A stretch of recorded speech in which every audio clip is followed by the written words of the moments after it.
کرتے نا انسانیت کا درد دیتے ہیں. میں نے کہا جی آؤ انسانیت کی بات میں تمہیں بتاتا ہوں. انسانیت کی بات کیا ہے؟ فتح مکہ کے اوپر نبی علیہ الصلوۃ والسلام جب پورا لشکر جرار لے کے آئے نا تو ہر طرف خوف و ہراس پھیل گیا کہ آج نہیں ہم بچیں گے، آج نہیں بچیں گے.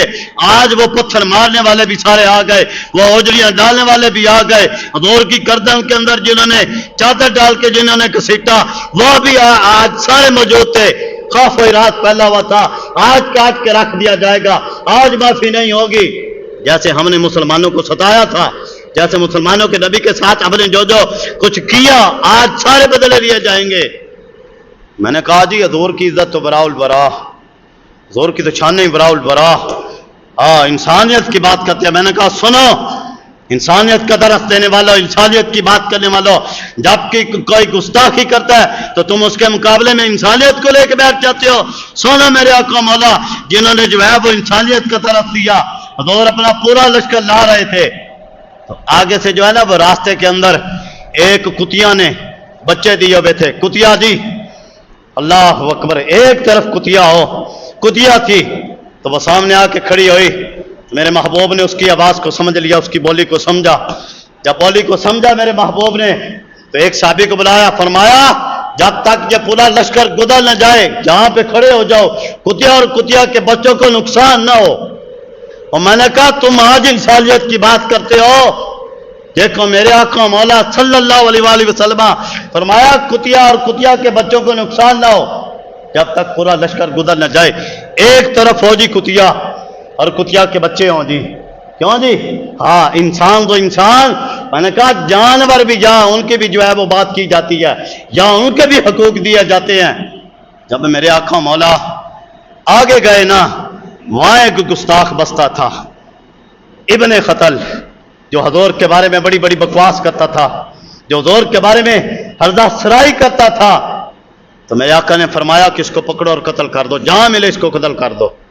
میں نے کہا جی کہ ایک طرف کتیا اور کتیا کے بچے بچ جائیں اور دوسری طرف جو ہے وہ انسان کو قتل کر دیا جائے.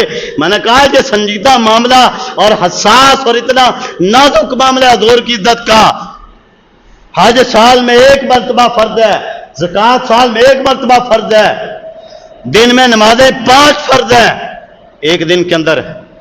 روزے مہینے ایک مہینے کے پورے سال میں فرض ہیں. لیکن یہ یاد رکھیے گا ہر مسلمان، جڑا سوال میرا تو ہوئے گا نا کل قیامت کے قبر کے اندر، ما کنت تقول فی حقی ھذا الرجل، کلمہ بھی ہوئی پڑیا تو کلمہ تو سن بھی ہوئی پڑیا. یہ جڑا سوال مینوں کیتا جائے گا سوال تانوں بھی ہوئی کیتا جانے جے، یاد رکھیا جے.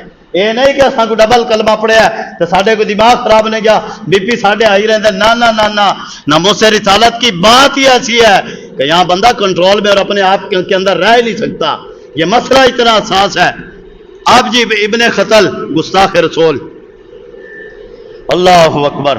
میرے آقا نے فرمایا جی جہاں بھی ملے اس کو قتل کر دو، اس کو قتل کر دینا. اب وہ اسے پتا چلا کہ میرے بارے میں جو ہے یہ آرڈر صادر ہو گیا کہ مجھے قتل کر دیا جائے گا. اب وہ جا کے کعبے کے اندر چلا گیا جی، کعبے کے اندر چلا گیا اور کعبے کے پردے اس نے پکڑ لیے. وہ پردے کو پکڑ کے اس کے اندر جا کے جو ہے وہ چھپ گیا. صحابہ وہاں پہنچے، کعبے کے اندر گیا، کعبہ ہے اور غلاف کعبے کے ساتھ گستاخ رسول لپٹا ہوا ہے. جب جو ہے نا یہ سارا معاملہ تو حضور کے بعد صحابہ چلے گئے، یا رسول اللہ صلی اللہ علیہ وآلہ وسلم گستاخ جو ہے وہ کعبہ کے غلاف کے اندر چھپ گیا، اب کیا حکم ہے؟ تو میرے آقا نے فرمایا اقتلوہ، فرمایا اسے وہاں بھی قتل کر کے رکھ دو. جی انسانیت کی بات کر رہے ہیں، جی انسانیت کی بات کر رہے ہیں. میں نے کہا جی میرے آقا مولا نہیں جانتے تھے انسانیت کیا ہے، اور انسانیت تو دور کی بات، کتیا اور کتیا کے بچے بھی بچ گئے جی. لیکن دوسری طرف جو ہے وہ کعبہ کے پردوں کے ساتھ لپٹا ہوا شخص نہ بچا. کیوں؟ گستاخ رسول کی معافی ہے ہی نہیں.